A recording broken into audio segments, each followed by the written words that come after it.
কালকে সন্ধ্যায় আমি গোসল করতে ঢুকছিলাম, তো আমাদের বাথরুমের ভেন্টিলেটর থেকে আরেকটা বাসার ছাদ দেখা যায়।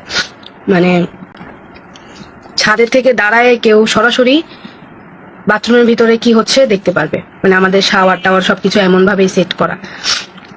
তো ভেন্টিলেটরটা এখনো লাগানো হয় নাই, মানে এই যে জায়গাটা এটা ফাঁকা, নতুন বাড়ি, সবকিছু অনেক কিছু এখনো লাগানো হয় নাই। তো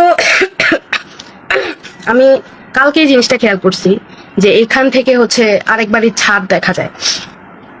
তো আমি গোসল করতেছি, হঠাৎ করে আমার চোখ পড়ছে, দেখি যে একটা লোকটাকে আমি চিনি, মাথায় টুপি ছাড়া তাকে কখনো আমি দেখি নাই।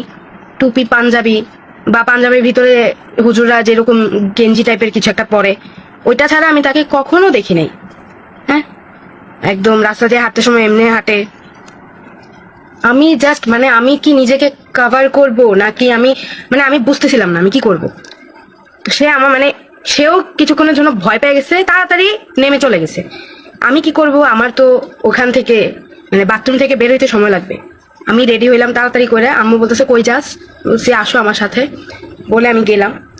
তাদের ঘরে গেছি, যাইয়া এই লোক একেবারে স্বাভাবিক, সে কম্পিউটারের সামনে বসে আছে। মানে সিরিয়াসলি ভাই, বেটা মানুষ এত অভিনয় করতে পারে, এই বাঙ্গুরা এত অভিনয় করতে পারে।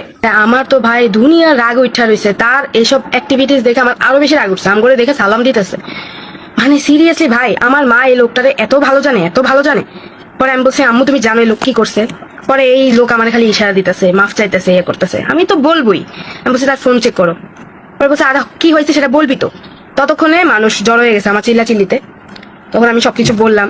তারপর তার ফোন চেক করলো। এখন বলদের বাচ্চা বলদ, আমার ভিডিও ডিলিট করলেও বা ভিডিও বা ছবি যাই সে ইয়ে করছে, ক্যাপচার করছে, সেটা ডিলিট করলেও সে হইতেছে রিসাইকেল বিন থেকে ডিলিট করে নাই আপনার। এরপরে আরো বাচ্চা বাচ্চা পোলাপানে, সে তো মাদ্রাসার শিক্ষক, ইমাম সে, হ্যাঁ আমাদের এলাকার ইমাম, কুত্তার বাচ্চা।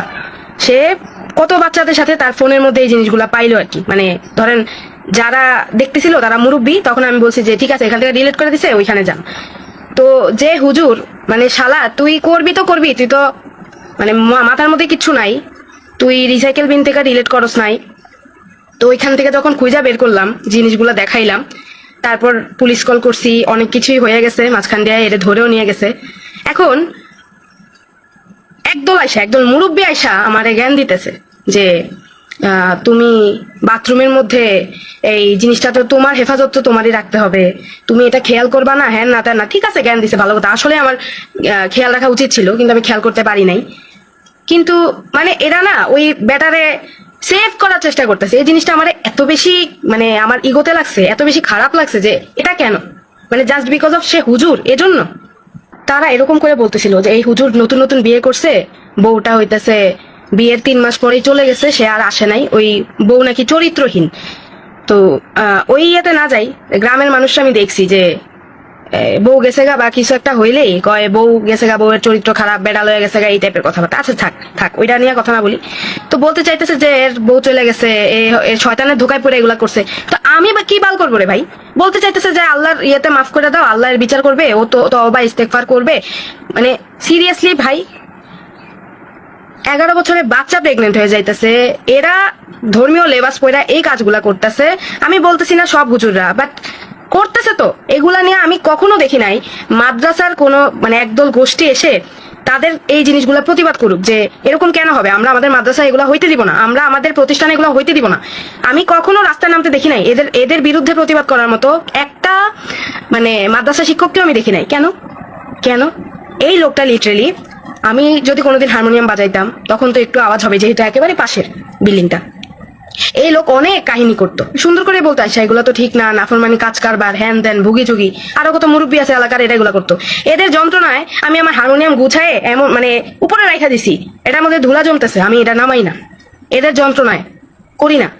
কিন্তু গান বাজনা খারাপ, নাফরমানি কাজ, কিন্তু এমনে লুকায় লুকায়া মায়াগো ভিডিও করা, লুকায় লুকায় হইতাছে নাফরমানি, মানে লুকায় লুকায় এই কাজগুলা করা, এগুলা খুব মানে এগুলা মাফ করে দেওয়া যায়, এগুলা শয়তানের ধোকায় পড়া করে, এগুলা মাফ করে দেওয়া যায়। কিন্তু গান বাজনা খারাপ, গান বাজনা করলে ওরা একটা ধইরা ওই কুত্তার বাচ্চার নামে মামলা তো আমি দিছি। তো সবাই আইসা, এর পরিবারের লোকজন, আশেপাশের মুরব্বীরা যারা তার কিছুই হয় না, তারা আইসা আমার হাতে পায়ে ধরতেছে, এগুলা ইয়া মামলাটা তুইলা নাও, এই মানে এরকম হয়ে গেছে, আর এরকম হইব না, আমরা এগুলা খেয়াল রাখবো, তারে আমরা চাকরিচ্যুত কইরা দিমু, কত কিছু কাহিনী করতেছে। কেন? তার শাস্তি পাওয়া উচিত।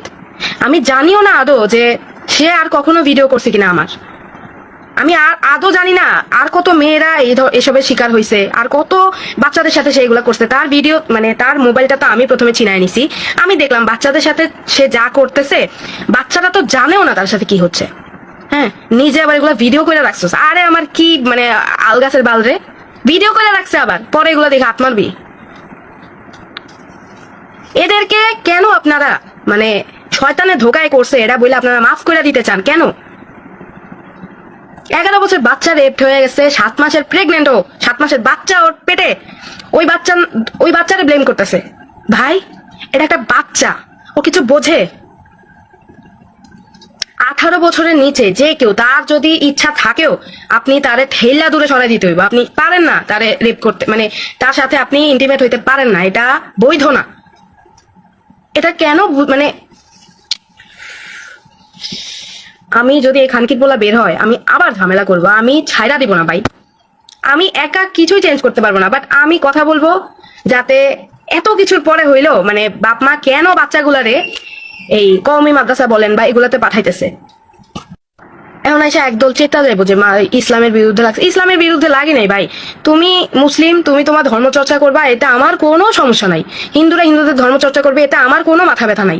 আমার মাথা ব্যথা এই জায়গায় যে তুমি নিজস্ব একটা প্রতিষ্ঠান খুলে বসছো, তোমার রাজ্য, এখানে তুমি যা খুশি তা করতে পারতেছো স্টুডেন্টদের সাথে, সেখানে স্টুডেন্টরা কিছু বলতে পারতেছে না। এই মানে চান্সটা থাকবে কেন? আমার কথা হইতেছে এই যে স্কুলে ধর্মীয় শিক্ষক নিয়োগ দিতেছে, এটা আমি অ্যাপ্রিসিয়েট করি যে ঠিক আছে, যদি ধর্মীয় শিক্ষা দরকার পড়ে এটা ঠিক আছে, একটা প্রতিষ্ঠানের আন্ডারে একটা টিচার চাকরি করবে, মানে এখানে কিন্তু আমার মনে হয় না যে ধর্ষণ বা এই ধরনের জিনিসগুলো এত সুযোগ আছে।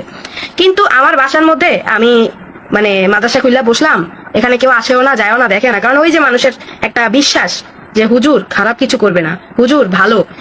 তারপরে আমি বাচ্চাগুলারে এরকম করলাম, এখানে কেউ জানতেছে না, বাচ্চারা বলতে পারতেছে না, এই মানে সুযোগটা রাখা যাবে না, মানে কারো কাছে জবাবদিহিতা করতে হইতেছে না, এটা রাখা যাবে না। এরপরে এদের এই মানে কাণ্ড কারখানা জানার পরে মানুষে কয় কি শয়তানের ধোকায় পড়ে করছে, আল্লাহর কাছে তওবা ইস্তেগফার করব, ঠিক হয়ে যাইবো, এন তেন। ভাই, ছেলেরাও নিরাপদ না, ছেলে বাচ্চাগুলোরাও নিরাপদ না, সেখানে মেয়েরা নিরাপদ, আমি কেমনে মানে মেয়েরা তো মেয়ে ভাই।